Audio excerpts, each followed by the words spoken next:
யாராருக்கு பணம் தரணுமோ எல்லாம் நான் முடிச்சிருங்க. என் பொண்டாட்டி கொண்டுட்டேன், என் பிள்ளையும் கொண்டுட்டேன். அவங்களுக்காக தான் வாழ்ந்தேன், அவங்களுக்காக தான் ஷேர் மார்க்கெட் போனேன். ஆனால் என்னால் அவங்கள காப்பாற்ற முடியல. கடன் அளவுக்கு அதிகமாக போயிடுச்சு. எங்கள் அம்மாவை தான் கொல்லுன்னு நினச்சேன், கொல்ல முடியல. சரணி அக்கௌண்ட்டில் ஒரு 42 லட்சம் இருக்கும். இந்த 42 லட்சத்தில் 25 லட்சம் விஜயாசித்தி கொடுத்துருங்க. 8 லட்சம் டிரைவர் டிஎன்வி வேலாயத்துக்கு கொடுத்துருங்க. 8 லட்சம் காசி மணி கொடுத்துருங்க. அப்புறம் டிஎன்வி சந்தோஷ் ஸ்கூலில் வேலை செய்வான், அவன் ஒரு 3 லட்சம். கவிதா மிஸ் 1.5 லட்சம். அப்புறம் எங்கள் பெரியப்பா பையன் 5,80,000 தரணும். சதீஷ் ஆயில் கடை கோவிந்த அவங்க பையன். அப்புறம் ஆயில் கடை கோவிந்த என் பொண்டாட்டிக்கு ஒரு 3 லட்சம் தரணும். ஓட்டு ரெஸ்டாரண்ட்ல 2 லட்சம் தரணும். இதெல்லாம் வடிவேல் அண்ணனுக்கு கொடுத்துருங்க.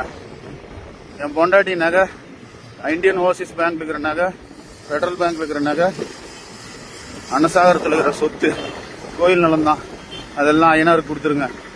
எங்கள் அம்மாவையும் தான் கொள்ளுன்னு நினச்சேன். உடம்புலையும் மனசுலையும் தெப்பு இல்லை. என் பிள்ளைய மண்டையை உடிச்சே கொண்டுட்டேன். என் பொண்டாட்டி மூச்சு நேசி கொண்டுட்டேன். நான் 10 நிமிஷம் நான் செத்துருவேன்.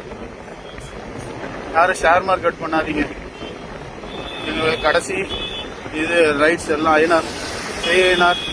என்னை மன்னிச்சிருங்க மாமா, மன்னிச்சிருங்க அக்கா. அம்மா சீக்கிரமா செத்துருமா, நீயே சீக்கிரம் செத்துருமா, இருக்க வேணாமா, சீக்கிரம் செத்துருமா.